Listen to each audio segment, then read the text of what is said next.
This year at the WTC, orcs are the master of war. As we look at the Great WAAAGH, they bring many dispositions from around the world. As orc players, war bosses represent the WAAAGH, we are able to see the diverse lists and dispositions that were brought forward. So even though the vast majority of the field is taken hold, we actually have lists of every disposition. Therefore, I wanted to take a look at those. So I do at least have one list from every disposition. And then, of course, I have lists from other dispositions as well. This is live, so I interact with live chat. What's up, you gets that are here? Audio's fixed. What's up? And shout out to the Rewatch gang. So there's some fun lists out here. Some were wonky. So I just wanted to talk about a bunch of different ones. This should give some creativity and some guidelines for at least what people are thinking for how you play different quote unquote dispositions. As I know, the majority, based off the stats that we look at on WAAAGH Wednesdays, show that the vast majority of you guys are playing take and hold anyways. So even though I will look at a take and hold list, I have every disposition. So I'm starting off with my bias preference of disposition / detachment, which is the Dread Mob. Now, we do have an understanding of how Dread Mob works already. We do know that, mechs. Sorry, guys. Wow, that was horrible. Excuse me in audio. We do know that mechs mostly suck, but there are some cool things that he brought. Now, this is Thomas, and he came out with some unusual tech. Now, Thomas is from Team France, which is typically a pretty respectable team. Therefore, I had to at least take this into like a real consideration. Sorry, guys, that cough came out of nowhere. So he brought a Beast Boss on Squigosaur with a big brick of pigs. That was wild. A Big Mech with Tank Busters, Tractor Blaster, which I was a little surprised at, because with the custom Mega Blaster, it's actually pretty good with the Tank Buster squad, and it can kind of act like a shock attack gun, similar range. But I guess he really hates fly units, huh? Get Finder goggles, a Big Mech with shock attack gun on a unit of Luas with dead shiny shooters. Absolutely been loving this unit. Had fun times with it though. It is outrageous in this detachment. When I had this unit pop off, right, blowing enemy tanks, Bo-Katans, demons, whatever off the board with this unit, then end up losing 9 out of 10 models in the unit, right? Because you could take hazards on 1, 2s, and 3s. He does have a second and a third unit of that though. So because of the points, the ability to have redundancy in the dead shiny shooters, and even with the attacks on the shock attack gun, he went forward and brought triple of that, which is common in what we've seen when you brought Dread Mob in the past, because most of the time vehicles, walkers, stuff like that take too much hazards, and in this case, you'll do that points trade. He did bring Zagrot Wartsnaga. He did bring the 2 run herders with his big brick. They do have a cool 12-inch reactive. You won't do it every game, but it is cool that it's there. Wazdaka Gutsmack appearing on every single orc list so far that I could see. 2 small units of Gretchen. A Big Mech Dockerig, just 1. But I love Big Mech Dockerigs in general. Most people do right now. From all the WTC lists I was looking at, the majority of lists had at least 1, if not 2, Dockerigs on them, regardless of what detachment they were and disposition they were. So you're going to see that as we're looking at lists today too. So shout out to everybody who got a hold of these guys. If you're new starters, you're like, man, that's awesome to have this. But in Dread Mob, definitely been enjoying it. You can decide to let it take hazards. You can roll it out. Even though you get sustain, you're like, well, if I just roll sustain again, it's fine because the rocket gets sustained. What I'm actually willing to take hazards on is the full rerolls to hit with this one, right? So you're like 1 CP, full rerolls hit. Hopefully I retain heavy, and then I'll just roll my button out. If it's lethal, it's cool. If it's sustained, cool. If it's minus AP, it's kind of the bad case. You can, though, be risky because you're only rolling 2 dice. Right, that's the difference. You don't have that many dice that you're rolling for the gun. So per weapon, volume, damage, CP investment, everything, it actually works really nice. And then remember, it can -1 damage. So pretty cool. And it's on this little thing. 1 commando, right? So, it kind of doesn't fit the theme, quote unquote, you would think from Dread Mob, but it does, because priority assets, you need to actually have a couple action units depending on the matchup. If it's something like a take and hold matchup with priority, well, you're likely to just be able to stand kind of on your home and be like, okay, I'm just going to pop this out, or I'll walk into the middle and do it. It's kind of a little bit more reserved game plan. If it's something versus like a mirror, though, and you want to be doing actions everywhere and fighting the enemy to stop them from doing actions where you're both doing priority, well, then you want some kind of infiltrators that can do it early or kill or fight little units that might take it early or take up the space if they try to slow your mob, and they might try to slow Zod. So interesting, good tech there. So you sometimes don't want to pay for it because you're like, I could bring more DACA, but these units are already so cheap with his bricks. And I think that's where the pigs come into play. So the pigs keep the enemy honest, and they keep the backbone of your wall respectable and actually durable, because you'll send forward Zod, you'll send forward a brick of pigs, and then behind that you have all these infantry units and a couple, the Mech Walker, all laying down fire support while you're fighting over objectives, and then people are doing actions. And then he did have 2 little trucks, so that works pretty well for the Ludas in general. So I really liked this Dread Mob list and for the priority assets, and we actually do have more priority assets lists right now that we can look at, but I'm actually going to move from this list, and then we're going to look at every disposition at least once, and then I'll go back and relook at dispositions if you guys want. So chat, let me know you guys are here as well if you want me to keep talking about priority as well, because I'm a big fan of priority right now. You have just enough actions. It still, kind of stimulates the mind, have tactics depending on what matchup of dispositions you are. You can kind of act as a, opposite to take and hold, which is popular right now across the meta. One thing I want to say too, though, is as we look at these dispositions, which I'm going to move on, like I said, is that if you guys can guess, I'll let chat guess. Or maybe we'll make this a poll question. But I guess it's too late right now to make it a poll question. What I will say is Orks hardly had Purge the Foe out there. So let's move on to the next one. Shout out to our boy Thomas. Fundamentals to Dread Mob right now, from what we're seeing, you'll see as we look at other lists, though, are bricks of Ludas, usually only like 1 unit of tank busters, just for like ignore cover, and they just essentially pop almost everything. Because remember, if you got more DACA, you're getting, maybe people don't know because it's been a while since people played. I should be more clear. Sorry, guys, if you already know how this works. If you don't, cool. This is how it works. Dread Mob work, and Ludas work in Dread Mob. So you declare your WAAAGH, and all your infantry are going to get sustained. So that means your Ludas, boom, automatically sustain. Tank plus as well, boom, automatically sustain.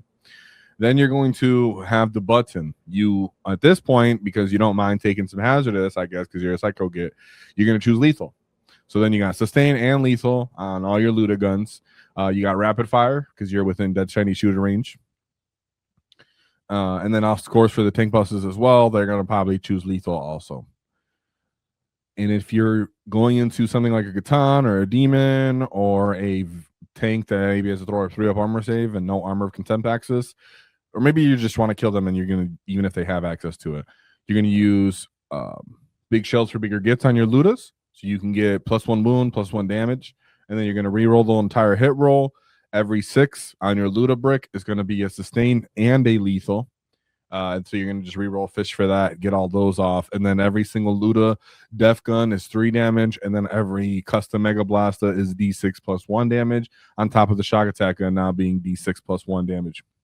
So, and then you might immediately just blow up your unit like I did when I did this. But you're also deleting that enemy vehicle a lot of the times when you're doing that. So you don't have to double down, but if it's that one and go, like I'll trade this Luda brick for a Catan, for example, or kind of like Demon, if I can do like big shells for bigger gits. So that really does go off. And then you have everything else that's coming around, still scoring around it and getting into a fight. So really cool little thing, but it's very fundamental to Dread Mob right now.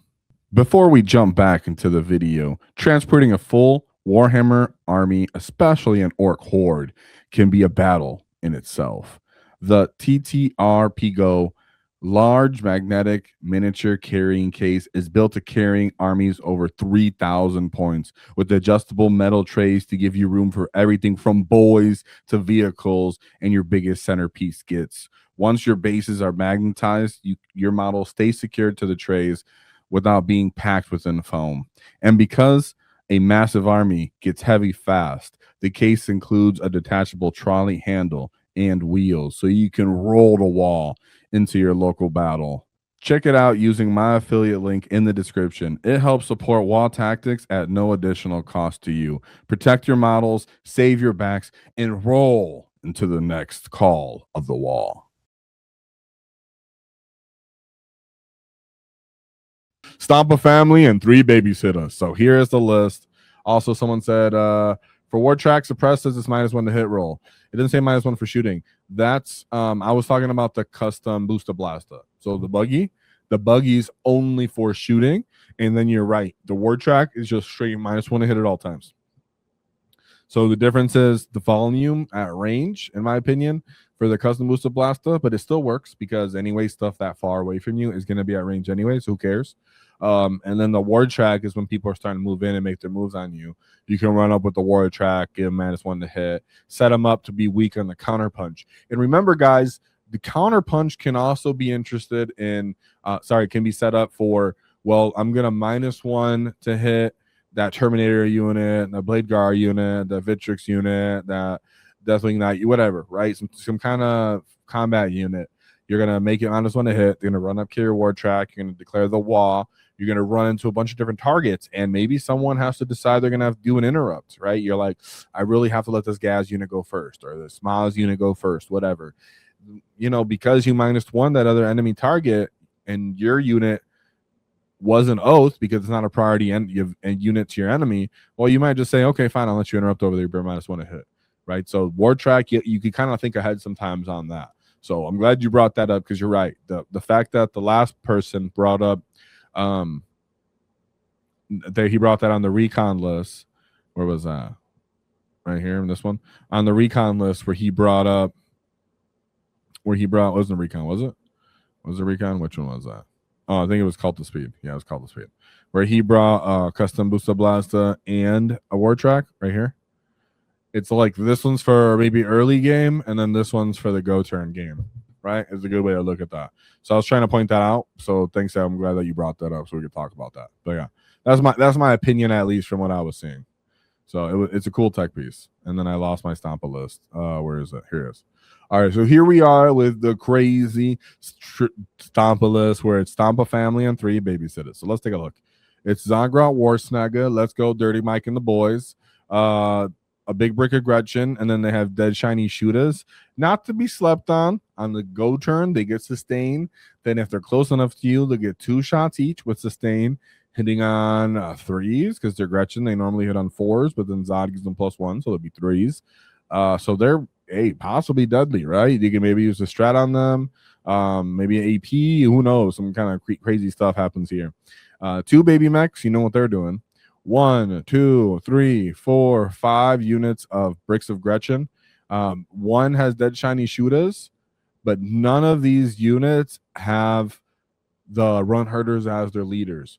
So I do like that, at least as an option for point flexibility. If they were to bring the run herders, all these units would cost 20 an extra 10 points. So that's how you get to that point cost. And then 2 Stompas on the list. That's the Git's entire list. Now, ever since I've seen this, I'm like, come on, is this real? You know what I mean? Like, is this real? Quit playing with me. So I don't know. Oh, and his position is priority assets. I don't know if this is going to be legitimate, because, so let's say, so I'll play devil's advocate. So I'll play for the bad and the good. We'll do both sides here while you and I are chatting. You get so. From my experience from priority assets, let's say I'm playing take and hold, like the enemy I'm fighting. And in my mission, it says I just have to stand on an objective, and that's in no man's land, and I have to do an action. And so I could just stand on mine. I could stand, maybe on the middle, and then I could just do an action in my home. That's it.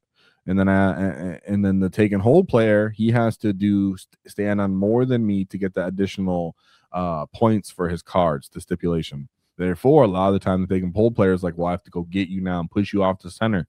So your Grots can reactive. Zod can reactive 12 for some reason. He can also scout early to do an early 1, so you can set up boom on that. One of your, depending on the, I haven't done every single layout and such and whatever, but depending on your layout, there is a chance your Stompa, one of your Stompas, one, can actually move towards the mid table or at least move once in the game. So there are chances where they can run around and kill stuff as well. So I don't know in all reality how this is going to work, because on the other hand, then you look at the priority versus priority, but matchup where I think you'd run out of assets for just doing actions, where if the enemy just ties up all your grout, you can't do it. But that's where, like was brought up earlier, teams comes into play, where you can avoid getting it into a matchup like that. So it could be that someone just uses it as a counter to a taken hold, where you're like, I have a buttload of AC, and if you think you're tough, I'm also gonna just walk up on you and shoot you and fight you with the Stompas. And I'm pretty sure, which is funny, I don't know if this will happen or matter, but both these Stompas have a 12-inch aura to +1 leadership. So in theory, you can make your Gretchen leadership 6 for those mid team ones. Also, you can put Gretchen a Gretchen brick inside the Stompa for at least the one that's moving closer to the middle. So there's a chance that, hey, he walks up in there, and then if the enemy's trying to do like a duplicate activation into you, where they want to shoot your Gretchen and then charge your Stompa, then you can either reactive back the Gretchen back in anyways to avoid being shot, and then still have them just fall out of it and onto the objective later, or you can reactive them towards the enemy to try to set up and stopping their move block for their charges or something. So the big bricks of Gretchen have their play. I don't know, like I said, how real this is for setting it up, but this get brought up. So shout out to Sejep, and thank you for chat for saying what this one is. And yeah, like they're saying, I think the team's going for the fact that people are just saying you can't kill them. Yeah, exactly. Any of the units that can kill your Gretchen, or if the people start shooting at your Gretchen earlier or expose themselves early to try to kill your Gretchen, you can start charging into people with your Gretchen after your Stompa shot and either killing bricks, and then your Gretchen, at least when they have their 5-up invulns up, like your first wave of them, so like the first half, the first, maybe the first 60, like sod and then 2 bricks. Run up, charge, OC bomb the objective, Stompas shoot everybody that's in the back. Like there's a bunch of weird stuff. Your mechs are doing actions somewhere near the middle, because remember the Gretchen, this mech can get Lona, so he can be doing it. So one of your Stompas might move towards your natural, then the other one moves towards the middle, if they can move at all. If I might be using the word move liberally. If they could be positioned near, and then the baby mech might be doing that. So I don't know. I personally haven't run 2 Stompas. I might have to, though, to this weekend just because of the stupid list. I don't know. So here's another priority assets. Sadly, there is no like the hunts and rolling death. I personally think it's fun, but I've never thought it was exceptionally competitive. Just strong and kind of fun. And I've actually seen it more played with Purge, but in this case, we got another Dread Mob and more DACA, priority assets. I would say this is a bit more of a standard, quote unquote, a version of Dread Mob, but there's still some fun tech pieces in here. So he has a big mech with shock attack gun, a Luda brick, another shock attack gun with another Luda brick, and then a shock attack gun Luda brick. So of course it's all 30, and then a tank buster brick with big mech. Really works really well actually, because you get +1 hit, +1 to wound, and the custom mega blast it has the same range as tank buster profile. He gives them reroll advances, so they can at least still get in somewhere. And then he fights better than a shock attack gun. So when he gets into a fight, it's actually kind of good. So, and then he has Get Finder Goggles. So I actually like this combo a lot, and it's a good way to save if you're doing duplicates on shock attack guns or whatever. A fun thing here he brought as well was Mazrog's Scrag Bag. We're seeing a lot of random Mazes in places. Might to get enemies to do commitments early. Could be for late game bullying. It could be just because they're tough and can set up heroics. Could be a tough action deliverer where you're like, okay, Maz is going to go up and do it once. What are you going to do to Maz? What are you going to send over here to kill Maz? Because he's small. He's still a little kind of small enough to hide, at least on some layouts. So love my Mazrog. And then I'm glad that he's being brought alone. And he's even brought in a detachment that he gets no buffs in. Mazda Gutsmack, always. A Gretchen, 3 trucks, 2 DACA rigs, 2 5-man units of Gretchen, and then 3 Storm Boys with 1 tank buster brick. So this was a little bit more on the edge of common for Dread Mob lists, which some people might say it's unfortunate because it has low walkers, but at least it has some DACA dreads. Another really unusual Dread Mob list that we see here. I'll just pull up all the priority asset ones that I have for right now. And and I think this is a different language. Sorry, but this. What's up, Remy? He said test. He brought Gaz and 20 boys still, and then he brought the big bricks of Ludas, where he still brought 3 of them, and a tank buster combo. You typically only need 1, because on that one go turn, you're jumping out, you're killing the toughest enemy tank thing, and then because of the Ludas, for like I said earlier, the combos you can do, big shells for bigger gets and stuff, you can usually use them to kill like other vehicles. Only 2 Gretchen units, 3 trucks, 2 5-man Gretchen, and the Storm Boy. Oh no, sorry, 1 Flash Gate and 2 5-man Storm Boys. So another odd one because they actually brought Gazgul, and then another one where they brought shout out to Alex Cameron, where he brought Zagrot brick.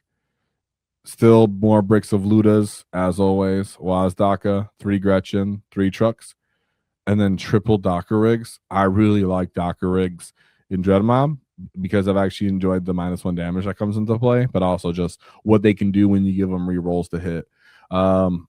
2 big bricks of flash kits. Now this is I think really good in any of these armies that are trying to supplement firepower or damage, but they don't have too much obvious ways to synergize that damage, so they just kind of bring it well-rounded with the flash kits and Mordaka. So that's why it's good. Like we've seen it with Speed One Mordaka, or in this case Dread Mob and Mordaka. I'm not gonna lie, my Dread Mob list, one of them does have 20 flash kits also, but all of them have at least 1 big 10-man get brick. They don't have the rapid fire. In my opinion, they don't need it, but it gets them to 50 shots when you get within 12, but you don't always get within 12. So up to you. And then 1 commando unit. I do find the commando is still somewhat important, like I stated earlier. If you got Zod, and he does have Zod. If you enjoyed the clip, check out the full video here. If you'd like to see more tactics, click here. Let's get stuck in, lads!